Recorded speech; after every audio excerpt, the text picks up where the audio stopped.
নমস্কার সকলকে উৎপল শেডুয়ার চ্যানেল স্বাগত। আমি উৎপল তোমাদের সাথে। আজকের ভিডিওতে আমরা আলোচনা করব ক্লাস 5 এর লেসন 1 গান্ধীজি মহাত্মা গল্পটির দ্বিতীয় ইউনিটটিকে নিয়ে বা দ্বিতীয় পার্টটিকে নিয়ে। প্রথমে দ্বিতীয় পার্টটির প্রতিটি লাইনের বাংলা অনুবাদ ও ব্যাখ্যা করব, তারপর এই গদ্যাংশের শেষে যে অ্যাক্টিভিটিগুলো আছে তার উত্তর নিয়ে ডিটেলস আলোচনা করব। তাই তোমরা ভিডিওটা স্কিপ না করে অবশ্যই প্রথম থেকে শেষ পর্যন্ত দেখবে।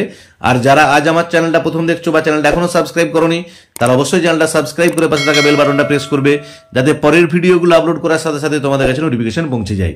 আর আমি অলরেডি প্রথম পার্টটির প্রতিটি লাইনের বাংলা অনুবাদ এবং অ্যাক্টিভিটি 1 ও 2 এর উত্তর নিয়ে ভিডিও আপলোড করেছি। যারা সেই ভিডিও দেখোনি তাদের জন্য আমি ডেসক্রিপশন বক্সে সেই ভিডিও লিঙ্ক দিয়ে দিচ্ছি, তোমরা অবশ্যই তোমাদের সময় মতো দেখে নিও। চলো শুরু করা যাক আজকের বিষয়, গান্ধী দা মহাত্মা গল্পটির দ্বিতীয় পার্টটির প্রতিটি লাইনের বাংলা অনুবাদ এবং তার শেষে যে অ্যাক্টিভিটিগুলো আছে তার উত্তর নিয়ে আলোচনা। দেখো, Gandhiji visited different places, Gandhiji ভ্রমণ করেছিলেন নানান জায়গা, টু কালেক্ট ফান্ডস, তহবিল সংগ্রহ করতে। কিসের জন্য? ফর ইন্ডিয়াজ ফ্রিডম স্ট্রাগল, ভারতের স্বাধীনতা সংগ্রামের জন্য। যে ভারতের স্বাধীনতা সংগ্রামের জন্য তহবিল সংগ্রহ করতে গান্ধীজি দেশের নানান অংশ ভ্রমণ করেছিলেন। ওয়ান্স হি ভিজিটেড ওড়িশা, একবার তিনি উড়িষ্যায় গিয়েছিলেন। দেয়ার হি মেট অ্যান ওল্ড ওম্যান, সেখানে তার সাক্ষাৎ হয়েছিল একজন বৃদ্ধার সাথে। She could not stand straight, তিনি সোজা হয়ে দাঁড়াতে পারছিলেন না। যে মহিলাটি এতটাই বৃদ্ধা বা এতটাই উইক এবং ফ্রেল যে তিনি সোজা হয়ে দাঁড়াতে পারছিলেন না। হার হেয়ার ওয়াজ গ্রে, তার চুলগুলো ছিল ধূসর রঙের। হার শাড়ি ওয়াজ টর্ন, তার শাড়িটা ছিল ছেঁড়া। সি ওয়েন্ট নিয়ার গান্ধীজি, সেই মহিলাটি গান্ধীজির নিকট গিয়েছিলেন। অ্যান্ড টাচড হিজ ফিট, এবং স্পর্শ করেছিলেন তার পাগুলিকে, তার মানে কার? গান্ধীজির পাগুলিকে। Then she gave him a coin, তারপর ওই বৃদ্ধাটি গান্ধীজিকে একটা কয়েন দিয়েছিলেন। জামানলাল বাজাজ ডিউটি ওয়াজ, জামানলাল বাজাজের দায়িত্ব ছিল টু কিপ দ্য ফান্ডস, ওই তহবিলটাকে সঞ্চয় করে রাখা। যে যা দান করছে সেই দানের অর্থটাকে জমা রাখা ছিল জামানলাল বাজাজের প্রধান দায়িত্ব। He asked Gandhiji for the coin, তিনি গান্ধীজিকে কয়েনটি চাইলেন। বাট গান্ধীজি রিফিউজড, কিন্তু গান্ধীজি প্রত্যাখ্যান করলেন, নাকচ করলেন, কয়েনটা দিতে চাইলেন না। জামানলাল ওয়াজ সারপ্রাইজড, জামানলাল খুব বিস্মিত হলেন।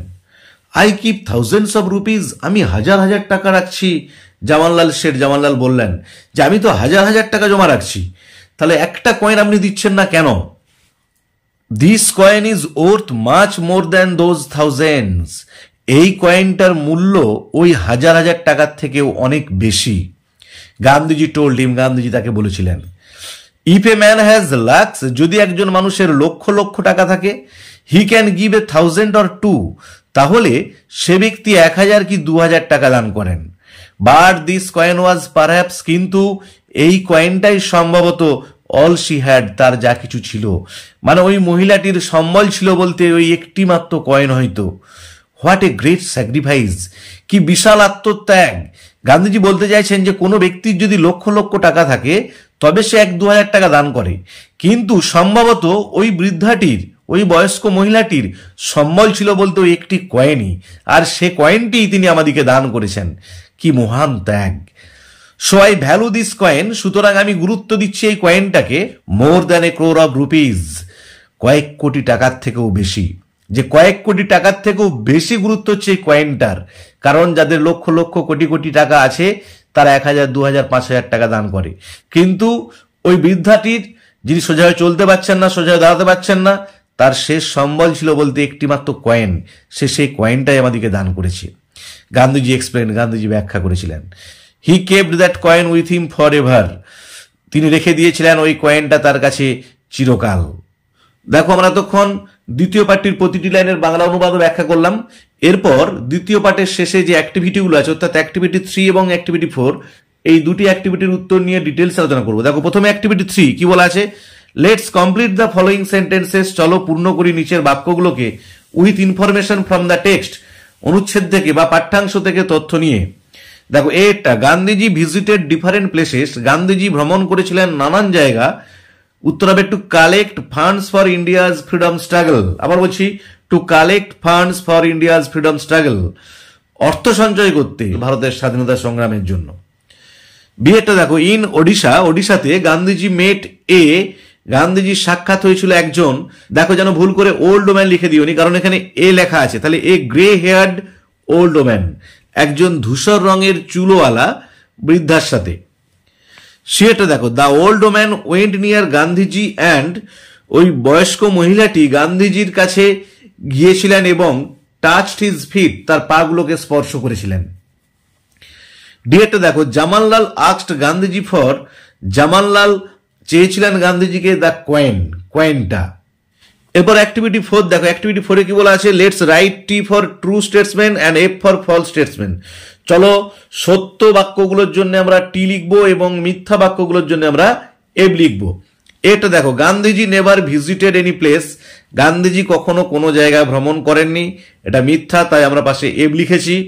বিয়েটা দেখো, the woman from Odisha or a new sari, যে ওড়িশা থেকে যে মহিলাটির সঙ্গে গান্ধীজি সাক্ষাৎ হয়েছিল তিনি একটি নতুন শাড়ি পরেছিলেন, এটাও মিথ্যা, তাই আমরা এফ লিখেছি। সেটা দেখো, Gandhiji got a coin from the old woman, Gandhiji পেয়েছিলেন একটি কয়েন ওই বৃদ্ধার থেকে, এটা ঠিক, তাই আমরা পাশে টি লিখেছি। ডিএটা দেখো, Jamnalal collected the coin from Gandhiji, Jamnalal ওই কয়েনটা গান্ধীজির কাছ থেকে নিয়েছিলেন বা সংগ্রহ করেছিলেন, এটা মিথ্যা, তাই আমরা এটাকে এফ লিখেছি।